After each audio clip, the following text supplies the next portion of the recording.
We're back, and it is Crossfire this time. We have our red Zerg player spawning at the top of the map from the team Startail, recently from this team Startail. He's known as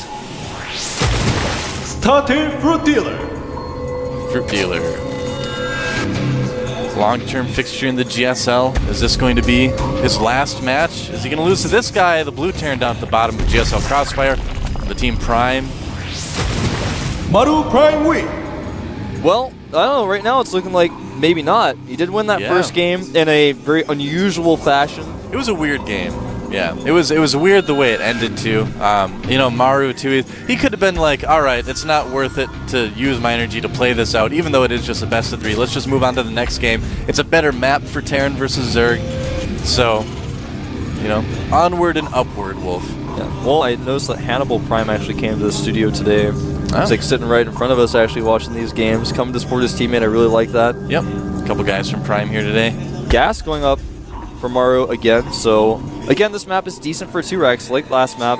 The rush distance on this map is kind of far, but there's a lot of cool places you can bunker. You can bunker near the ramp, you can get behind the minerals, do little things like that. But usually you kind of bunker towards the ramp and then push your way closer, like you kind of can on Zelnaga Caverns. Oh, he's not going to do it again, is he? He could. You know, he could just focus on that SCV and kill it and then run away. Oh, yeah, that's exactly what he's going to do. That's so annoying, man. I hate that. It's like you pay someone to build your house and then someone just like comes over and like starts hitting them with hammers while they're trying to build a house. Yeah, man. You don't do that. That's just not nice.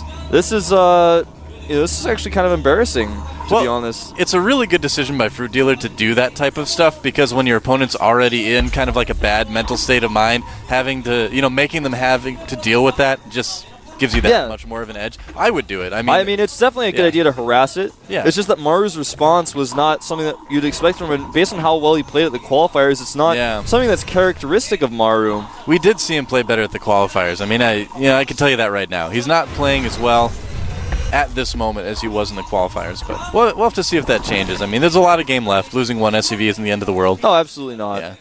Well, Factory going up here. We're about to find out if he's going to make a reactor. It looks like he is. He hasn't made another Marine. And, yep, there's going the reactor up. You guys will get a shot of it. Yep. He is going to be going for reactor Hellions. How many Hellions he makes, we'll have to wait. Probably going to be 4. I was going to guess 4, too. Yeah. I was going to say we should bet on it, but since we both bet the same thing, we can't, like, neither of us can win. Neither of us can lose either. Yeah. We're both winners. Everyone's a winner at the GSL, man. Win or lose. We get, like, that pink participation ribbon. Thanks for trying. So, Maru is indeed kind of playing a little bit more standard, you know? He wants to play safer. He doesn't want to go for anything crazy this game. And it's a good map to do that. And FruitDealer, of course, not needing to quite make as many Zerglings as he did last game either. The Zergling is going to spot this. Oh, barely. Can't quite block it. Yeah, that would be bad. Because then you can actually just, like, never land it as long as the Zergling is alive. So Maru has started Command Center. His first 2 Hellions are going to pressure. He's going to take map control. Those map control is very important on this map, because having vision of that ramp area is so important for both players. And this SCV gets lucky. Yeah. Creep goes down, so he's able to get around here. Unfortunately for him, though, there's nothing really to see. And I'm actually really, really happy that he put down a creep tumor right away like that, which means his bases will be connected by creep, which is very, very important because he knows Hellions are on the way. You need to be able to get from base to base quickly. Third and fourth, Hellion on the way. And when those Hellions join forces, he's going to put a little bit of pressure on FruitDealer. There is a spine there. He may run up into the main. I don't think he's going to overcommit those Hellions. He might get nervous, though. We'll have to wait and see. Yeah. I wouldn't put it past him to make a nervous decision at this point. Well, Zergling speed is just finishing right now, so good timing with FruitDealer having that ready. You know, right when the third and fourth Hellions get there. That will make it a little bit tougher. Blue Flame being researched too, so I think he will want to be a little bit safer with these Hellions. If you're getting Blue Flame, no reason to like sacrifice your initial 4 Hellions right away either. Yeah, I think he's going to mostly be meching here in the very near future. I mean, he does have, he switches barracks back to the reactor, so he's getting a bunch of Marines up, but that's mostly to hold his expansion. Yeah. I think otherwise, though, we're going to see more mech-oriented play. You can see a starport is in production, so we may see one of those Marine Hellion types of drops you were talking about earlier. It certainly could be, yeah. I mean, it's the order that he's been making the add-ons in the building certainly suggests that. In case you guys don't know what we're talking about, there was this opening that a lot of the Slayers players were doing in TVZ at MLG, where they would get that tech lab on the factory right after the first 4 Hellions. And only they usually didn't let the Overlord see it. Yeah, that was the difference that was a little bit sloppy. He had vision of that Overlord for quite some time, and the Hellions are now maybe going to get caught here. There aren't enough Zerglings. The rest of the Zerglings coming, though. He needs to get these Hellions in a good spot. Okay, that was okay. Could have gone worse. Basically, what you do with this then is you reactor out some Marines, and then you load 8 Marines up into a medevac, and then you drop the Marines on the high ground at their main while you hit the stuff that attacks the Blue Flame Hellions from the low ground. That's exactly what we're going to see. And this is a very specific timing that you have to do this with, and that's why we were able to predict this was going to happen, because he makes the reactor, uses that reactor just temporarily. He's actually adding barracks, though, back at home, so he's not going to be meching to follow this up. FruitDealer. A really good place to do this on this map was back where the destructible rocks are. If he can go around the side over there and start doing that, I think that's what he's going to do. That, yeah, it's a really good place to do that on this map. Yep. And he's heading over there. There is a Zergling, though, to check for this, and he's spotted. You know, and it's actually going to take those Banelings forever to get there, too. They're probably just going to go, you know, back up in the main and everything. But either way, that's a lot of Banelings. That is a lot. Although, if he just lifts up the Marines, the Hellions can hit the Banelings. This is a very difficult push to deal with. Oh, he's going to pick up the Hellions and drop the high ground. Uh-oh. A really bad timing for that to happen. Yeah, that is actually not how you want that to go. I like this, though. He's going to maybe poke up the ramp. No, he's going to go for some drones. And will he be able to get any kills? The drones not quite lining up like he would want them to. Oh, that was really sloppy. Yeah, how many workers did he kill? Okay, 5 workers to 2. Startail Legend, our observers on top of things. Yeah, Letting us know what's going on. This is some really sloppy play, I have to say. I mean, that attack could have done so much better. He could have, if he hadn't lifted up the Marines, that was one thing that just went bad chance. That was kind of a bad chance thing. And almost losing Hellion there. But then what happened after that was he could have poked the units on the ramp a little bit and then backed up and used the dropship some more, but he just decided not to do that. Well, I liked FruitDealer's response to this. I mean, at MLG, we saw Zerg players trying to go for like roaches and things like that, but we never really saw Banelings being made, you know, really. Well, here's the thing about these Banelings. It gives FruitDealer the opportunity to be counteroffensive here. Yeah. And I like this dropship micro, just killing a few drones, getting out. But the scary thing is, there are not very many units at all back at Maru's base. And Maru starting factories, canceling them, starting them again in the main base. He is panicking. Yep, and this is the type of thing that we see happen sometimes. Players get into Code A for the first time and just the nerves get to them and they get knocked right back out again. And it's tough to see, but you know, it does happen. It looks like FruitDealer decided not to put any pressure on right now. I think he saw that his opponent still didn't have his expansion up, so he's like, all right, I'm just going to take a third, play a little bit defensively. No reason to get aggressive at this point. Yeah. I mean, when your opponent doesn't have a natural, you're like not sure how many units he has, you just better play it safe, make a Spire. Smart choice by FruitDealer. Yep. This dropship does have 4 Hellions loaded up. The Zerglings and Roaches almost spotted, but not quite. But there are a few Overlords to spot over on the right side of the map. He is going to see this pretty soon. There is a Spine in the natural, so that's going to help him if he decides to drop there. No Spines in the main, actually. I think only 1 Roach chilling out there right now. So he could actually, potentially, theoretically, maybe do some damage, but no FruitDealer responding right away. And he might kill a couple Zerglings, but... Yeah, that was a nice little attack, killing a lot. Picks up right before the Banes. That was good control. He's going to be very careful of the Spine, though. I don't think it's best to drop here. He may try to just go for it anyways. Targets the Spine by accident. Could have killed so many drones. Oh, no. That was a huge opportunity wasted by Maru Prime. Man, the drones were lined up beautifully. It doesn't get any better than that. Well, he did kill a Baneling, so of course that's okay. Yeah. Supply-wise, though, Maru, like we were talking about his macro earlier, he's only 3 supply down, despite losing Hellions twice, and he's getting very aggressive here. Yeah. He's got a decent force. He's got a lot of Marauders. Still got a chance. And for maybe some newer players, if you don't target the drones, if you don't target the workers manually, your units will attack the nearest threatening structure, so that would be the Spine Crawler, so that's maybe wondering why do you attack? Got to be very careful of these Banelings while his units are stacked up on that cliff. Yeah. He may want to try to use these Hellions on the other side to poke at the units as they run down the ramp. Looks like he wants to do a double drop here. Not sure how this is going to work, really. The SCV is going to spot the base over at the top left during all of this. And FruitDealer is going to be able to respond to this pretty well, I would think. That 1 Roach may not live through this, but I think overall... Well, the thing is, FruitDealer's forces are out of position to deal with the units over here. Now, these units are going to come over here and take out a lot of these drones, but quick reaction time by FruitDealer. He has Mutas out, so this attack, no matter what happens, he's going to lose everything. Yeah, the Baneling's hitting the Marauders, but it's not going to matter. I mean, there's so much stuff for FruitDealer right now, and everything Maru tries to do is just getting shut down. And yet still, he's even in supply with FruitDealer. Well, he's got great macro. You know, we were talking about that a little bit earlier as those medevacs die.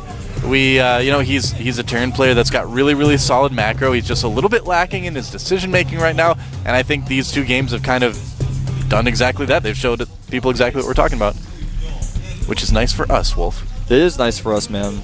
It's been a pretty entertaining game so far. I think Maru's got the ability to do another timing attack. I don't think if he wants to try to make this game go longer, he's not gonna have an easy time with that. FruitDealer's got Mutas out now. Yep. He's got map control. He's got third base. He's even taking the gold base now. Well, it's going to be nearly impossible for Maru to take a third this game, so he's got to make something happen like in the next minute or two. Yeah. Targeting down that Spire was a good idea. It just didn't quite work out, and I just don't know what he's going to do from here. He's basically got, like I was saying, one more opportunity to do a timing attack. This turret preemptively predicts where the Mutas are going to be, but unfortunately just a second too late. That's right. He's got the spider sense. Yeah. Makes more sense for Zerg players to have spider sense because they're kind of insectoid. Well, the Overmind, man, he tells everyone everything that's going on. It's true, he's got like map hacks.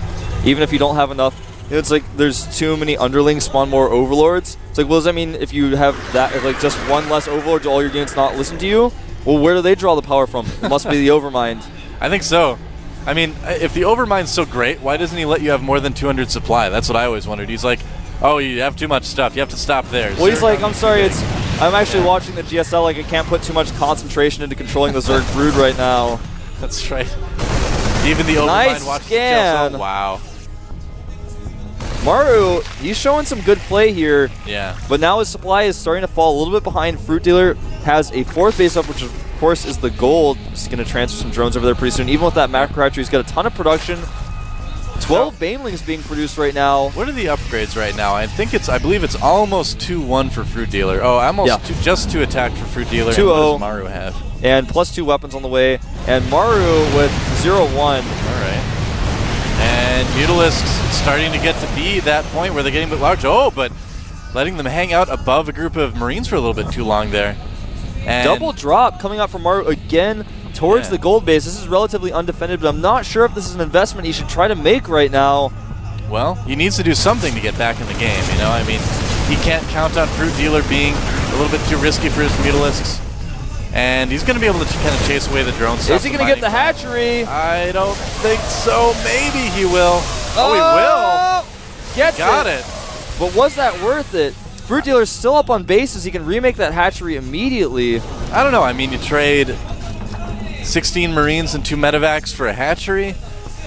It's iffy. I mean, when your opponent's already ahead, he's completely surrendered this timing attack that he needed to make now because he doesn't have enough Marines. He maybe had enough before, but not really. Now that he's done this, he's surrendered this attack. It's not going to work. FruitDealer's going to be completely prepared. He has so many Banelings, 28 Banelings morphing here. And here we go. I think it's pretty much over right now. Yeah, this is looking pretty conclusive. The Banelings rolling, cleaning up the tanks. Yep. And when you have Banelings killing your tanks, I don't know, something may have gone wrong. Yeah, that's right. That's like he's spending Banelings like Monopoly money. He just doesn't care, man. 16 more Marines and 2 more dropships may have made that attack go a little bit better. Maybe. But now FruitDealer's gold's being remade. It's almost done. He's even taking the third base of Maru. Yep. And all that FruitDealer needs to do now is make a few more Banelings and end the game. Yep. I mean, FruitDealer's about 110 supply ahead right now. That's a pretty good position to be in a game of StarCraft 2. Yeah. Got a ton of Mutas. Maru tries to target down that one Baneling. It has 5 hit points left. He didn't even get it. That's so sad. Look at that. That right there is the game ender. Rolling. Game ender rolling in here. GG. He didn't even want to watch his units die. Yep. And but we're going to stay in the game and watch some of them die. There we go. So that was a little bit satisfying at least. And look at that. FruitDealer stays in the GSL. At least a little bit longer. A little bit longer, yeah. I mean, he's not going to be out this season anyway. Maru's showing, again, some poor decision-making. Yeah, it's kind of disappointing. I mean, we did see him play a lot better in the qualifiers. I think his nerves got to him. I mean, he's a bit younger. We're going to see him again. It's not going to be the end for Maru Prime. He's got a lot more time to think about his losses here, and it's good to get this GSL experience back. Yeah. Being in the booth is something that until you get in the booth, you just can't understand. Yeah. That's all I can say about being in the booth. You just can't understand until you've been there. You're in the booth. We can try to describe it. You hear the ocean really loudly, and the game sounds are really loud, and the walls are You sit in mirrored. there. It's not like being at your desk at home.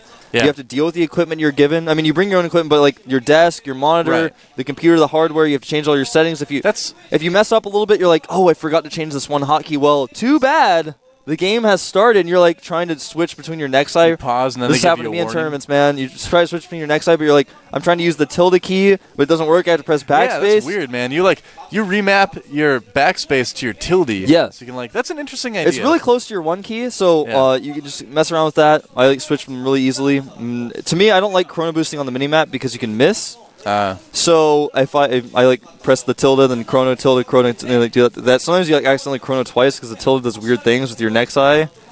But whatever.